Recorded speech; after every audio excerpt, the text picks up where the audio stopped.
Un mercato séduisant mais mal calibré, une transition silencieuse dans les cages et des choix tactiques qui interrogent, l'été madrilène a été riche en mouvements et en débats.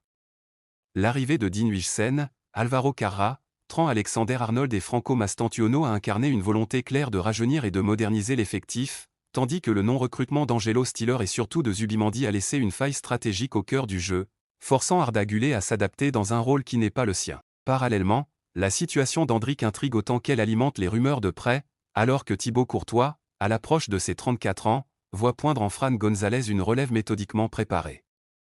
Entre paris d'avenir, occasions manquées et gestion générationnelle, le Real Madrid avance sur une ligne de crête où ambition et déséquilibre cohabitent. Un mercato ambitieux mais déséquilibré.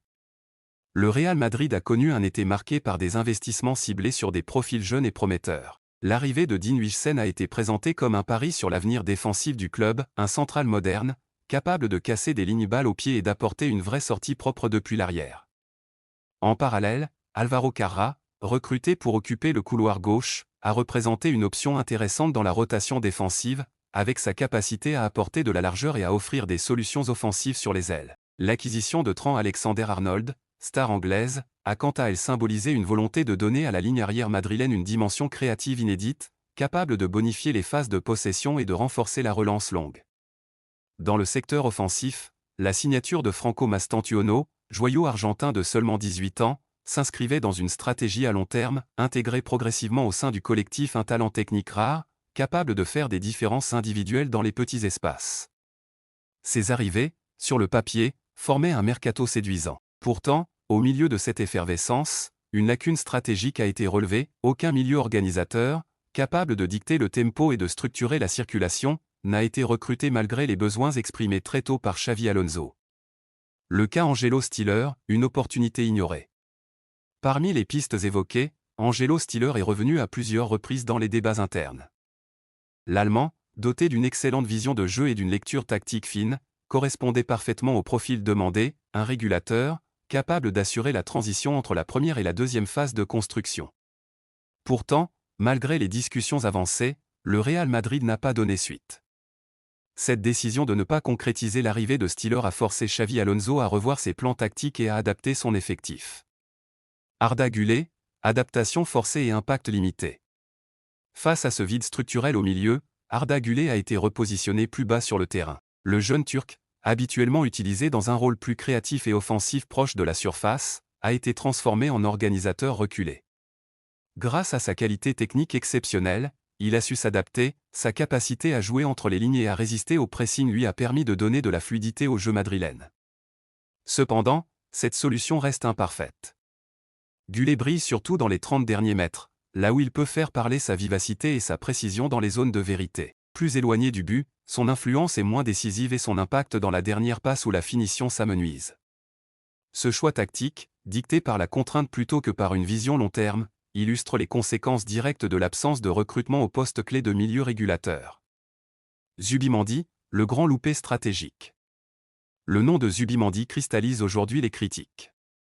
Pour de nombreux observateurs, son absence à Madrid est le symbole de la bourde estivale. Disponible pour environ 60 millions d'euros, l'international espagnol représentait une opportunité rare sur le marché, profil intelligent, doté d'une maîtrise tactique exceptionnelle et d'une qualité de passe qui aurait parfaitement complété les besoins de Xavi Alonso.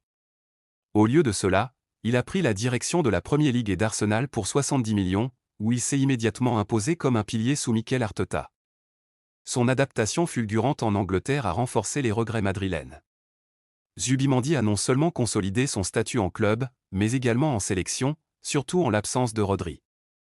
Sa capacité à contrôler le tempo, à temporiser sous pression et à lancer les transitions rapides aurait pu résoudre les problèmes structurels que le Real Madrid a rencontrés face aux blocs organisés et aux grosses cylindrées, notamment lors des grands rendez-vous européens.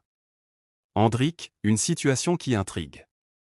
En parallèle de ces débats sur les choix passés, un autre nom attire les projecteurs, Endrick. Arrivé avec une étiquette de prodige brésilien, pour un montant conséquent, 35 millions fixes plus 25 millions de bonus, il n'a pourtant pas encore disputé la moindre minute officielle sous Xavi Alonso cette saison. Une blessure en début d'exercice a retardé son intégration, mais au-delà de cette circonstance, la concurrence et le manque d'opportunités l'ont laissé dans une position délicate. Cette situation attire désormais l'attention de clubs extérieurs, notamment du PSG. Luis Enrique, conscient de son potentiel explosif et de ses qualités d'attaquant moderne, verrait en lui une arme offensive supplémentaire pour pallier les absences et préparer l'avenir. Le Real Madrid, toutefois, n'envisage pas de le céder définitivement. Un prêt est étudié afin de lui offrir du temps de jeu ailleurs, mais le club reste ferme. Endrick est perçu comme un investissement stratégique à moyen terme. Le joueur lui-même, profondément attaché à l'idée de s'imposer à Madrid, n'a pas manifesté d'envie de départ. Néanmoins, la pression externe augmente, et la façon dont cette situation sera gérée pourrait peser lourd dans la dynamique sportive et médiatique du club. Bilan, entre visions fragmentées et regrets assumés.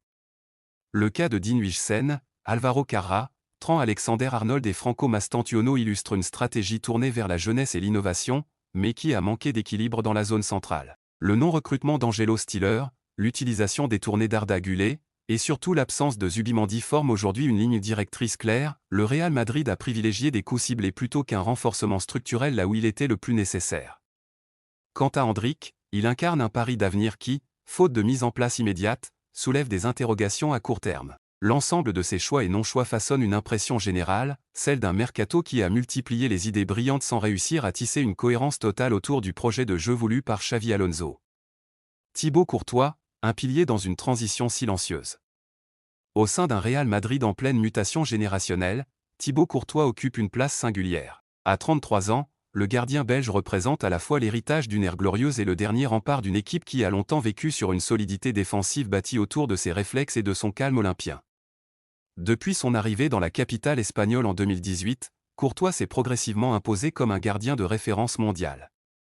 Ses arrêts décisifs lors des soirées européennes ont souvent été synonymes de titre, et son rôle dans la conquête de la Ligue des Champions 2022 est déjà inscrit dans la mémoire collective des supporters merengues. Mais à l'approche de ses 34 ans et qu'il fêtera en mai prochain, une question stratégique s'impose au club madrilène: comment préparer l'après-Courtois sans précipitation, mais sans retard non plus? Son contrat court jusqu'en 2027, ce qui laisse encore un peu de marge. Pourtant, aucun signe concret de prolongation n'a été donné ces derniers mois. L'idée d'une transition maîtrisée commence donc à s'installer dans les bureaux de Valdebeba. Un gardien toujours performant, mais une projection à moyen terme nécessaire. Malgré son âge, Courtois continue d'afficher des performances de haut niveau. Sur sa ligne, il demeure l'un des gardiens les plus fiables du monde. Ses réflexes dans les 1 contre 1, sa lecture des trajectoires et sa capacité à corriger les erreurs de sa défense lui ont permis de rester une référence dans les grands rendez-vous. Il reste aussi un atout psychologique, peu de portiers imposent une telle présence dans la surface, et peu savent inspirer autant de confiance à leur bloc défensif. Cependant, au-delà des qualités immédiates, la direction sportive doit anticiper les cycles naturels. Un gardien qui approche de la trentaine avancée doit être accompagné par une réflexion claire, soit une prolongation assortie d'un rôle de mentor, soit une transition progressive vers une nouvelle génération. Dans le cas de Courtois, c'est la deuxième option qui semble se dessiner doucement. Fran González, la relève qui s'affirme. C'est ici que le nom de Fran González entre en scène. À seulement 20 ans, ce gardien formé au sein de la structure madrilène s'impose peu à peu comme une option crédible pour le futur. Évoluant actuellement avec le Real Madrid Castilla, il a franchi un cap décisif lors de la dernière Coupe du Monde U20 avec la sélection espagnole. Malgré l'élimination de la Rora en quart de finale, González a marqué les esprits grâce à des prestations solides, notamment lors du match face au Brésil, victoire 1-0, où il a multiplié les arrêts décisifs et fait preuve d'un sang-froid remarquable dans les moments critiques. Cette compétition internationale a agi comme une vitrine aux yeux des dirigeants madrilènes. González n'est plus simplement un jeune espoir prometteur, mais un potentiel successeur naturel. Son gabarit impressionnant, 1m99, combiné à une bonne coordination et une lecture de jeu précoce, en fait un profil très intéressant pour prendre la relève dans les années à venir. Une confiance interne rare pour un gardien aussi jeune. La confiance que le club accorde à Fran González ne repose pas sur un simple pari. Le préparateur des gardiens, Luis Lopi, suit sa progression depuis longtemps et voit en lui un élève doté d'une marge de progression exceptionnelle. Son implication dans les entraînements avec l'équipe première initiée sous Carlo Ancelotti lui a permis d'intégrer progressivement les exigences tactiques et techniques propres au niveau madrilène, gestion des espaces dans une ligne haute, participation à la relance, communication avec la défense, autant d'éléments qui font partie intégrante du rôle de gardien dans le système moderne du Real. Ce processus d'intégration lente mais continue rappelle d'ailleurs la manière dont certains grands clubs européens préparent leurs futurs portiers, en les confrontant au quotidien à l'exigence de l'élite tout en leur laissant le temps de mûrir sportivement. Gonzalez semble suivre cette trajectoire avec assurance. Une transition qui doit être maîtrisée. Le remplacement d'un gardien comme Courtois ne peut pas être improvisé. On ne remplace pas du jour au lendemain un joueur qui, saison après saison, a sauvé des points cruciaux et pesé dans des campagnes européennes entières. Si Fran Gonzalez est identifié comme le successeur naturel, la clé réside dans la gestion de la bascule. Une période de transition pourrait être envisagée, où Gonzalez commencerait à jouer certains matchs de coupe ou de championnat moins décisifs, tout en continuant à s'entraîner quotidiennement avec Courtois. Cela permettrait au jeune gardien d'acquérir de l'expérience tout en bénéficiant de l'encadrement d'un modèle de régularité et d'exigence. D'un autre côté, cette transition maîtrisée offrirait aussi à Courtois la possibilité de gérer ses dernières saisons madrilènes sans pression excessive, tout en transmettant son savoir-faire. C'est une approche progressive qui a souvent porté ses fruits dans les grands clubs, notamment à Barcelone avec Valdés puis Ter Stegen, ou encore à la Juventus entre Buffon et Szczęsny. Entre héritage et avenir. La situation actuelle illustre parfaitement la phase dans laquelle se trouve le Real Madrid, entre la fin d'un cycle incarné par des figures comme Thibaut Courtois, et le début d'un nouveau chapitre représenté par Fran Gonzalez. D'un côté, un gardien au palmarès immense, pilier des grandes soirées européennes, dont l'expérience reste précieuse à court terme. De l'autre, une jeune promesse locale, à la stature moderne, qui pourrait bien devenir la nouvelle figure de la cage merengue si la transition est conduite avec intelligence. En somme, le Real Madrid ne cherche pas un remplaçant dans l'urgence, mais prépare déjà méthodiquement l'avenir. Dans cette équation, Courtois et Gonzalez ne sont pas en opposition, ils incarnent deux moments distincts mais complémentaires de l'histoire récente et future du club. En définitive, le Real Madrid a posé les bases d'un projet ambitieux mêlant jeunesse, innovation et transition générationnelle, mais certaines décisions ont créé des déséquilibres visibles. Entre les paris prometteurs comme Dean Huijsen, Franco Mastantuono ou Endrick, les occasions manquées autour de Zubimendi et Angelo Stiller, l'adaptation forcée d'Arda Güler, et la transition à anticiper entre Thibaut Courtois et Fran Gonzalez, le club avance avec de grandes idées, mais sans toujours en assurer la cohérence globale. Le succès de cette stratégie dépendra désormais de la capacité de Xavi Alonso et de sa direction à corriger ses manques pour transformer ses fondations prometteuses en un projet pleinement structuré et compétitif.